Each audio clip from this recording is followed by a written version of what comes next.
पिछले 11 सालों से बिग बॉस के अंदर एक चीज जो है वो आपको कॉमन दिखने को मिलेगी।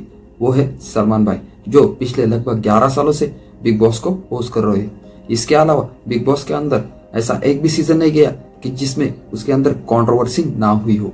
स्वामी जी का बानी जी के ऊपर ऑन स्क्रीन टॉयलेट कर देना या फिर पुलिस सुपरस्टार को 24 घंटे के अंदर अंदर इस शो से बाहर निकाल देना, आपको ये सारी चीजें इस शो में देखने को मिलेगी। पर सवाल है क्यों, आखिर ये सब कुछ चीजें इस शो में क्यों की जाती है, और ये शो जो है ऐसी कौन सी साइकोलॉजिकल ट्रिक्स का इस्तेमाल करता है जिसकी वजह से इसके जो व्यूअर्स है इसका एक भी एपिसोड मिस नहीं करना चाहते।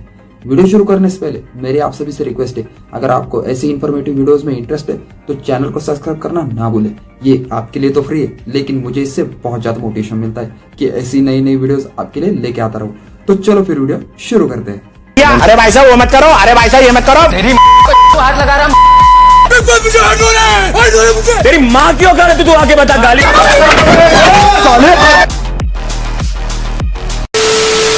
3 नवंबर 2006 सोनी टीवी पर ऐसा एक शो लॉन्च होता है जिसको अरशद वारसी होस्ट करते। पर आज अगर आप इस शो को देखोगे तो आपको ऐसी कुछ चीजें देखने को मिलेगी। क्या कर रहे हैं आप गुरुजी? पर ये आखिर बिग बॉस शो है क्या, सबसे पहले हम इसको समझ लेते हैं। बिग बॉस एक रियलिटी शो है जिसको एक डच रियलिटी प्रोग्राम यानी कि बिग ब्रदर की ओवरऑल थीम से कॉपी किया गया है।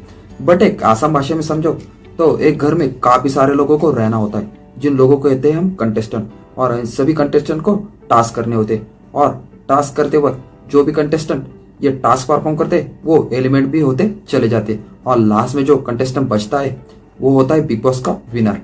अभी आप सोच रहे होंगे कि इस बिग बॉस शो में आखिर ऐसा है क्या कि आज ये इंडिया के घरों में इतना पॉपुलर हो बैठा है। तो इस सवाल का जो जवाब है ना वो छुपा हुआ है बिग बॉस की मार्केटिंग स्ट्रेटेजी के अंदर। अभी आप बोलेंगे कि एक रियलिटी शो ही तो है, इसमें कौन सी बड़ी मार्केटिंग। तो चलो देखिए, बिग बॉस एक अपने आप में एक प्रोडक्ट है जिसको देखने वाले लोगों की संख्या आज 127 बिलियन यानी कि 12 करोड़ 27 लाख लोगों से भी ज्यादा हो चुकी है। और जाहिर सी बात है ना, इतने सारे लोगों की आंखें अगर आपको एक ही समय पर स्क्रीन पर टिका कर रखनी है तो कुछ ना कुछ तो आपको खास करना ही पड़ेगा। और ये किया जाता है बिग बॉस की 5 कैटेगरी में, जिसे आप बिग बॉस की मार्केटिंग स्ट्रेटेजी भी कह सकते हो। तो सबसे पहली स्ट्रेटेजी का नाम आता है वो है सोशल रिकॉल। बिग बॉस हमेशा इस सेट पर उन्हीं लोगों को लेकर आता है जो पहले से ही नोन हो, जिन्हें लोग किसी न किसी तरह से जानते हो। जैसे कि सीजन 5 में सनी लियोन, 2015 के सीजन में नोरा फतेही, उसके बाद सिद्धार्थ शुक्ला, राखी सावंत, पुनीत सुपरस्टार, अभिषेक मालान, ये सारे जो लोग हैं ना वो पहले से ही पॉपुलर थे।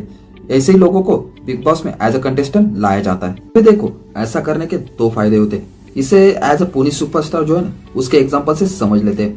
जब पुनीत सुपरस्टार को बिग बॉस में लाया गया तो सबसे पहले उनकी जो हार्डकोर ऑडियंस थी ना वो सबसे पहले बिग बॉस देखने आ गई, क्योंकि वो पुनीत सुपरस्टार को बहुत ज्यादा टाइम से फॉलो कर रहे थे। उसके बाद बिग बॉस के ऊपर ये दूसरी ऑडियंस भी आ जाती है जिसको कहते हैं पर्टिकुलर बंदे की वार्म ऑडियंस, यानी कि ये लोग जो है पुनीत सुपरस्टार का नाम तो जानते लेकिन उसका कंटेंट जो है वो रेगुलरली कंज्यूम नहीं कर पाते। तो इससे होता है कि वो लोग भी आ गए जो उसका कंटेंट जो है वो रेगुलरली कंज्यूम करते, और वो लोग भी आ गए जिन्होंने पुनीत सुपरस्टार का नाम तो सुना है लेकिन वो भी उसका कंटेंट देखा नहीं है। तो इससे होता है कि जो बिग बॉस की ऑडियंस है वो बढ़ती चली जाती है, और ये सब कुछ होता है एक सोशल रिकॉल की वजह से। अभी आते हैं दूसरी स्ट्रेटेजी के ऊपर जो है कंफ्लिक्टिंग इन्वायरमेंट। ये लोग जानकर शो का माहौल जो है ना इतना कंफ्लिक्टिव बनाकर रखते हैं कि किसी की भी किसी से लड़ाई हो जाएगी, कोई किसी को पसंद करता है या नहीं ये आपको समझ में नहीं आएगा। And confusion creates curiosity. जब तक आप कंफ्यूज रहोगे तब तक आपको क्यूरोसिटी रहेगी कि आखिर आगे होने क्या वाला है, और तब तक इस शो को आप देखते चले जाओगे। और यही कारण है कि हर वेब सीरीज को आप उठाकर देख लो, उसकी जो एंडिंग है ना वो हमेशा कंफ्यूज की जाती है। वो कंफ्यूजिंग इसलिए रखते हैं ताकि आपके मन में क्यूरियोसिटी रहेगी कि आखिर आगे होने क्या वाला है, और इसी कारण से आप जो उसका नेक्स्ट एपिसोड है वो देखने के लिए मजबूर हो जाते हो। अभी आते हैं तीसरी स्ट्रेटेजी के ऊपर जो है अनप्लेजेंट सिचुएशन। बिग बॉस के बंद घर में जितने भी कंटेस्टेंट होते हैं ना उस सभी को टास्क दिए जाते हैं। ये होता इसलिए क्योंकि टास्क करने के लिए आप सभी को पता ही होगा टीम वर्क लगता है, और जहाँ पर भी टीम वर्क इन्वॉल्व होता है वहां पर सबके जो ओपिनियन है वो अलग अलग रहते हैं। मतलब कि पर्टिकुलर चीज के बारे में कोई बंदा कुछ और सोचता है तो दूसरा बंदा उसकी जगह पर कुछ और सोचता है, और जब भी ऐसी सिचुएशन बिग बॉस के अंदर क्रिएट हो जाती है तो माहौल जो है और ज्यादा इंटेंस हो जाता है, और जब ये इंटेंसिटी माहौल में बढ़ जाती है तो उसके जो व्यूअर्स है उनके मन में और ज्यादा क्यूरियोसिटी बढ़ती है कि आखिर आगे होने क्या वाला है, और इसी से ये चौथी स्ट्रेटेजी सामने आती है जिसका नाम है रिलेटिबिलिटी। अगर आप ध्यान से देखोगे तो बिग बॉस का आखिर कंसेप्ट है क्या? एक घर होता है जिसमें काफी सारे लोग होते हैं, जिनमें उन लोगों को टास्क करने होते हैं। उसमें किसी की पसंद होती है तो किसी की नापसंद होती है और भयंकर लड़ाई हो जाती है। अगर आप ध्यान से देखोगे तो ये सारी जो चीजें है ना, वो आपको आपके घर में भी देखने को मिल जाएगी। बिग बॉस में अगर आप थोड़ा गौर करोगे ना, तो किसी भी छोटी बात पर लड़ाई हो जाती है और ये आपके साथ जानबूझकर किया जाता है, ताकि आपके दिमाग में एक रिलेटिविटी फैक्टर क्रिएट हो जाए। क्यों? क्योंकि आपको लगता है ना, ये सारी चीजें मैं तो मेरे घर में भी हर रोज देखता हूँ और मुझे भी पता नहीं होता कि आगे चलकर इसमें होने क्या वाला है, आगे चलकर इसमें कुछ काफी ज्यादा भयंकर हो जाए। और ये सारी जो 4 स्ट्रेटेजी है ना, वो तब तक काम में नहीं आएगी जब तक ये 5वीं स्ट्रेटेजी सही से इम्प्लीमेंट ना हो। और इस स्ट्रेटेजी का नाम है गिल्टी प्लेजर। तो कंसेप्चुअली अगर एक व्यूअर की नजर से देखे तो एक जो व्यूअर है ना, वो किसी के घर के अंदर झांक रहा हो कि आखिर अंदर चल क्या रहा है, और ये करना ज्यादातर इंडियंस का गिल्टी प्लेजर है। मतलब कि हमें बुरा भी लगता है और खराब भी लगता है कि नहीं यार, किसी के घर में झांकना बहुत ज्यादा बुरी बात है, लेकिन उसमें मजा भी बहुत ज्यादा आता है। अगर मुझ पर यकीन नहीं है ना, तो 4-5 मिनट अपने इर्द गिर्द कोई भी औरत का ग्रुप बैठा है ना, उसमें थोड़ा सा झांक लो। इस घर में ये हो रहा है, उस घर में वो हो रहा है, इस घर में ये हो गया है, यहाँ पर ये चल रहा है और वहां पर यही सभी देखने को मिलेगा आपको। और इसी के कारण से आज बिग बॉस के इतने ज्यादा व्यूअर्स हो चुके हैं। अभी ये पूरी बात हो गई व्यूअर्स की। अभी आप सोच रहे होंगे कि बिग बॉस के अंदर इतने सारे कंटेस्टेंट, इतने सारे लोग आते हैं, उनमें से कुछ लोग के तो बहुत ज्यादा बड़े करियर बन जाते, लेकिन कुछ जो लोग होते हैं, जो एलिमेंट वगैरह होते, उनको तो कुछ दिनों का फेम मिलता और बाद में तो उन्हें कोई याद भी नहीं रखता। तो ऐसा आखिर होता क्यों है? क्योंकि फेम जो है वो तो पूरे कंटेस्टेंट को मिलना चाहिए ना, तो ऐसे कुछ ही लोगों को, गिने चुने लोगों को ही फेम क्यों मिलता है? अभी आप बोलेंगे कि वो जीतते ही नहीं, वो हार जाते, और हारने वाले लोगों को कौन याद रखता है भैया? तो ऐसा नहीं है, क्योंकि ये चीज जो है वो बाहर से दिखने में जितनी अच्छी लगती है ना, वो अंदर से उतनी ही भयंकर है। ये सारे जो राज है ना, वो छुपे है बिग बॉस के प्रोडक्शन मॉडल के अंदर। वैसे देखा जाए तो बिग बॉस जो है वो काफी हद तक स्क्रिप्टेड होता है, लेकिन इसे मार्केट इस तरह से किया है कि आपको ऐसा लगे कि ये एक रियलिटी शो है और इसमें जो सारी चीजें हो रही है वो असलियत में और हकीकत में हो रही है।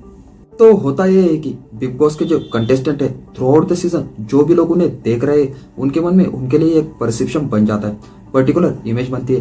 प्रॉब्लम ये है ना कि सो कॉल्ड रियलिटी को देखते हुए हम जो परसेप्शन उस पर्टिकुलर कंटेस्टेंट का बनाते हैं ना, वो अगर रियल में देखा जाए तो उस पर्सन का होता ही नहीं है। क्योंकि ये सारी जो चीजें होती है ना, वो सारी की सारी फेक होती है। क्योंकि उस शो के अंदर वो पर्टिकुलर जो कंटेस्टेंट है ना, वो जो भी सारी चीजें करता है ना, वो पहले से जो प्रोडक्शन हाउस वाले रहते हैं ना, वो पहले से उसे सेट कर देते हैं। जैसे एग्जांपल के लिए बिग बॉस के एक सीजन में आपको दिखेगा कि स्वामी ओम जो है ना, वो पानी जी के ऊपर यूरिन थ्रो आउट कर रहे।